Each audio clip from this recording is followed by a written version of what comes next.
জন্য ইসলামের দুর্যোগে আমরা রাজপথে থাকবো ইনশাল্লাহ। আমরা মুসলিম জাতি হিসেবে বলতে চাই, ইসরায়েল তোমার দিন শেষ, আর বেশি দিন নাই, এই পৃথিবীর বুক থেকে তোমাকে নিশ্চিহ্ন করে দেওয়া হবে। একমাত্র ইসলাম ধর্মই হচ্ছে প্রকৃত ধর্ম, সত্যের ধর্ম। এই ধর্মকে ধ্বংস কেউ করতে পারবে না। আমাদের মুসলমানের মধ্যে ভাগ থাকতে পারে, কেউ শিয়া থাকতে পারে, কেউ সুন্নি থাকতে পারে, কেউ ওয়াহাবি থাকতে পারে, কিন্তু পরিচয় সবার এক। আমরা এক আল্লাহর ইবাদত করি, আমাদের নবী হযরত মুহাম্মদ সাল্লাল্লাহু আলাইহি ওয়াসাল্লাম। অতএব সকল ভেদাভেদ ভুলে সকলকে ঐক্যবদ্ধ হতে হবে। এই বাংলাদেশকে একটা ইসলামিক রাষ্ট্র হিসেবে প্রতিষ্ঠিত করতে হলে সকল ভেদাভেদ ভুলে, প্রত্যেকের মতাদর্শকে ভুলে গিয়ে এক কাতারে আসতে হবে। আমি যখন নামাজ পড়ি তখন কি আমি দেখি যে কে বুকে হাত বেঁধেছে আর কে পেটে হাত বেঁধেছে? নিশ্চয়ই না। আমরা এক আল্লাহর ইবাদত করার জন্য নামাজে বসি। আমাদেরকে মনে রাখতে হবে, এই বাংলাদেশকে একটা মুসলিমের শ্রেষ্ঠ জায়গা হিসেবে প্রতিষ্ঠিত করতে হলে, মুসলিম শাসনকে প্রতিষ্ঠিত করতে হলে আমাদেরকে ঐক্যবদ্ধ হয়ে, সমগ্র মুসলমান জাতি ঐক্যবদ্ধ হয়ে আমাদেরকে একসাথে কাজ করতে হবে। আপনারা জানেন, সারা পৃথিবীতে যত মনীষী আছে, যত ইন্সপিরেশন লিডার আছেন, তাদেরকে নিয়ে একটা বই করা হয়েছে। একজন সাংবাদিক, তিনি বিদেশি সাংবাদিক, তিনি অনেক রিসার্চ করেছেন, রিসার্চ করেন সবচেয়ে ইনফ্লুয়েন্সিয়াল লিডার হিসেবে একটা বই লিখেছেন, যেখানে সারা পৃথিবীর 100 জন শ্রেষ্ঠ মানবকে তিনি সেই বইয়ের মধ্যে উল্লেখ করেছেন। তিনি বারবার চেয়েছেন আমাদের নবী হযরত মুহাম্মদ সাল্লাল্লাহু আলাইহি ওয়াসাল্লামকে 3 নম্বরে বা 4 নম্বরে নামাতে, কিন্তু তিনি যতবার স্টাডি করেছেন ততবার তিনি দেখেছেন যে নবী মুহাম্মদকে 3 নম্বর 4 নম্বর তো দূরে থাক, তাকে 2 নম্বরে রাখার কোনো সুযোগ নাই। তিনি 1 নম্বরই হয়েছেন, তিনি 1 নম্বরই হয়েছেন, কারণ তিনি সমগ্র পৃথিবীর জন্য শান্তির বাহক হিসেবে আল্লাহ রাব্বুল আলামিন তাকে পাঠিয়েছেন। আজকে আমরা দেখেছি ভারতের মহাগিরিরাজ একজন কুলাঙ্গার, তিনি আমার নবীকে নিয়ে কথা বলার ধৃষ্টতা পোষণ করেছেন। আমরা তাকে বলতে চাই, আরে তুমি তো মহানবী হযরত মুহাম্মদ সাল্লাল্লাহু আলাইহি সাল্লামের পথে ধুলার যোগ্য না, তুমি তাকে নিয়ে কটূক্তি কিভাবে করো? তার কথা অনুযায়ী আরেকজন বিজেপির এক নেতা, মহারাষ্ট্রের একজন বিজেপি সাংসদ, তিনিও বলেছেন মহানবীকে নিয়ে কটূক্তি করা নাকি ঠিক হয়েছে। আমরা বলে দিতে চাই, মুসলমান সম্প্রদায় কোন সাম্প্রদায়িকতা বিশ্বাস করে না, কিন্তু তার মানে এই না যে নবী মুহাম্মদের নামে যদি কেউ কটূক্তি করে তাহলে সমগ্র মুসলিম বিশ্ব চুপ করে বসে থাকবে। আপনারা ভুলের মধ্যে বসে আছেন। নবী মুহাম্মদের নামে যদি কেউ কোনো কটূক্তি করে সারা পৃথিবীর মুসলমান জেগে উঠবে ইনশাআল্লাহ।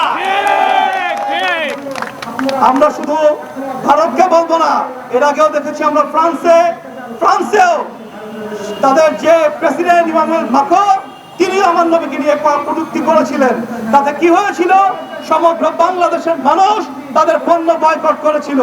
আমরা দেখি আজকে ইসরায়েল যেভাবে করে ফিলিস্তিন সহ মধ্যপ্রাচ্যটাকে ধ্বংসের দ্বার প্রান্তে নিয়ে গিয়েছে।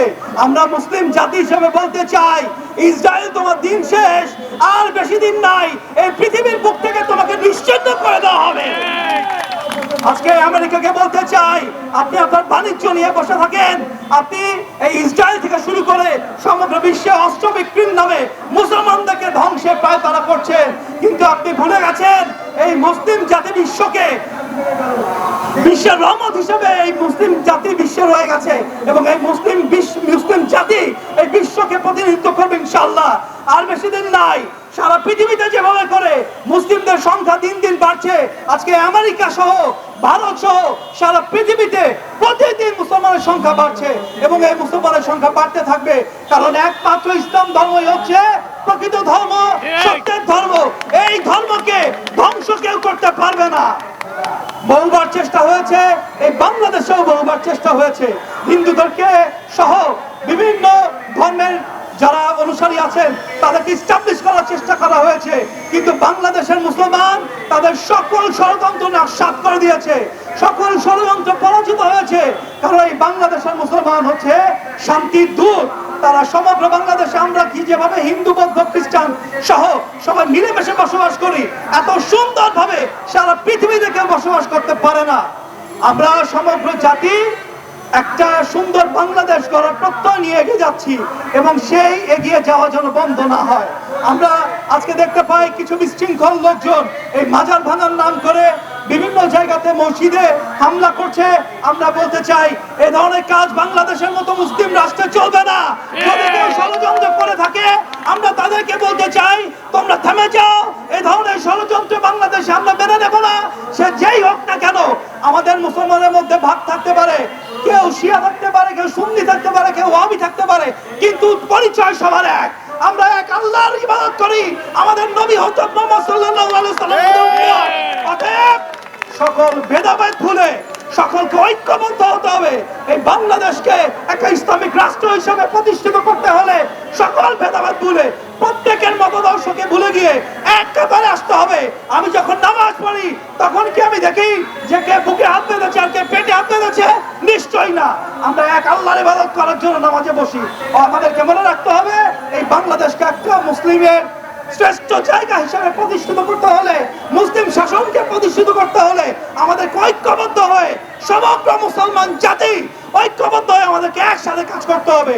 সেদিন আর বেশি দূর না, ইনশাআল্লাহ সমগ্র মুসলিম জাতি এক হয়ে বাংলাদেশে একটা মুসলিম রাষ্ট্র হিসেবে বাংলাদেশকে সমগ্র পৃথিবীতে প্রতিষ্ঠা করবো আমরা সবাই ইনশাআল্লাহ। যে কোনো প্রয়োজনে আমরা রাজপথে আছি বাংলাদেশের জনগণের জন্য। ইসলামের দুর্যোগে আমরা রাজপথে থাকবো ইনশাআল্লাহ।